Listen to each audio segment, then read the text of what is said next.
Hi everybody, welcome to week 2 of English 1111, and I know that some of you are a little stressed out because it seems like there's an awful lot to do, and hopefully by taking it in these manageable chunks, because today we're talking about the thesis statement that you're going to put in the discussion board, you will feel a little less stressed out. Last week, hopefully, most everyone got a general topic, something that you're interested in, and I saw a lot of good topics emerge from the discussion board. This week, the more meticulous task ahead of you is to get the thesis statement.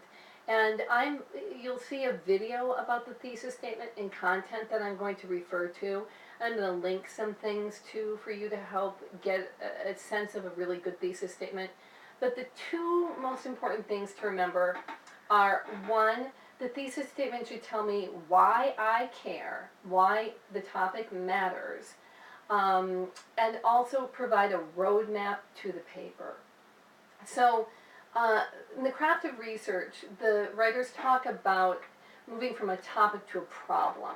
So, problem is something more complex and interesting. It's an issue that if we don't know the answer, it has an impact on us. It's a puzzle that has some kind of importance. And I love that. And that's what you need to be thinking about with your thesis statement, is that your thesis statement shouldn't just be, because your paper shouldn't just be the advancements of stem cell research in the past 20 years, for example. That would be a boring paper. That would be kind of a poor paper or a safe paper.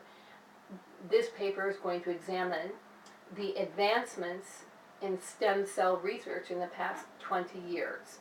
Okay, that could be structured chronologically, that could be structured by research event. So that's a pretty simple thesis statement, and why should I care?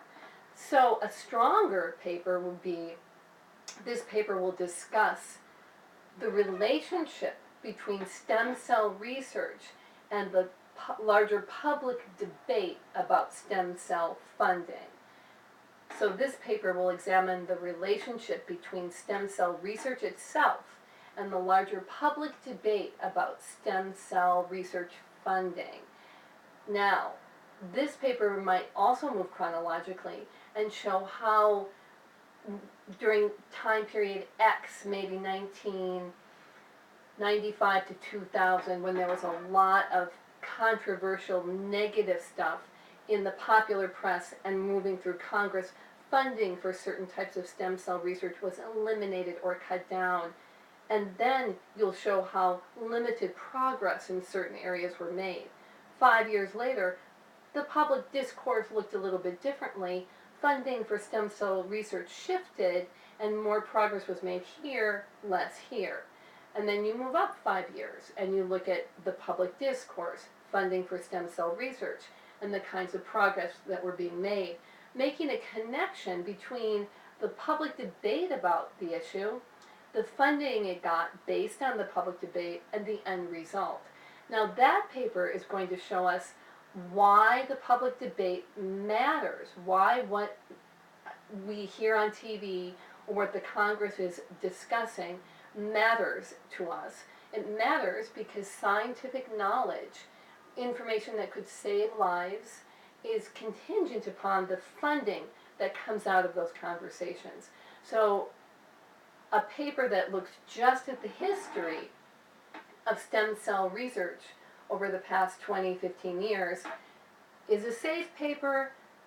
It is not very interesting. It doesn't tell us why it's important, but a paper that looks at the history of stem cell research in the context of the public discourse and funding, making those connections between the three layers, is much more complicated and tells us why the topic is important.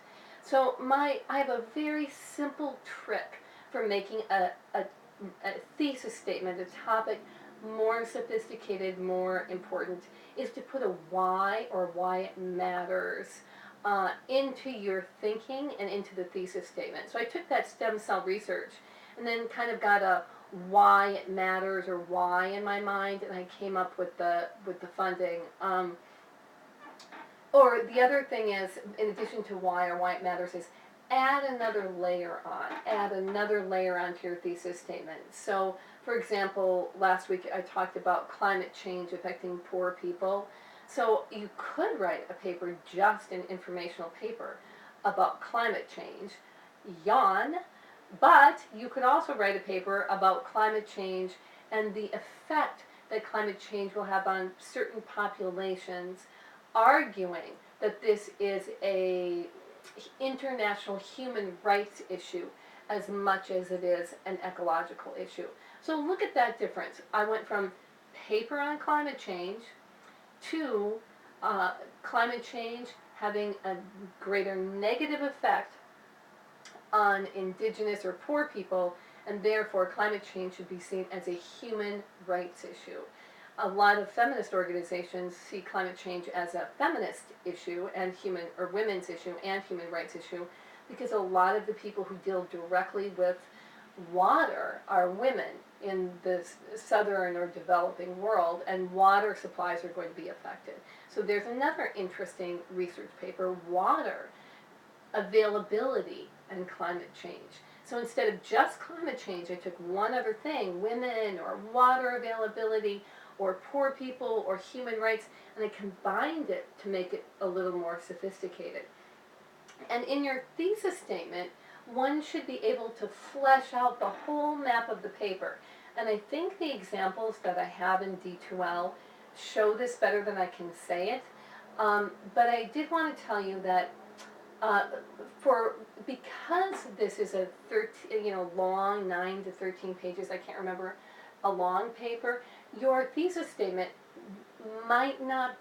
probably won't be as simple as a standard 5-paragraph essay thesis statement that goes, this paper will show why the Constitution is important, looking at the history of, looking at the civil rights movement, the women's movement, and contemporary labor movements. So you got your 3 areas, and you have a paragraph that coincides to each one.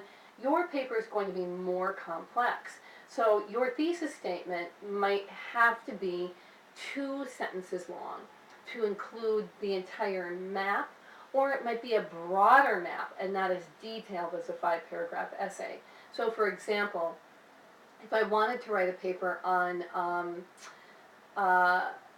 arguing that climate change is a human rights issue because climate change will most adversely affect poor people in southern nations. So my paper is going to be climate change is an international human rights issue because climate change will affect poor people in southern nations the most.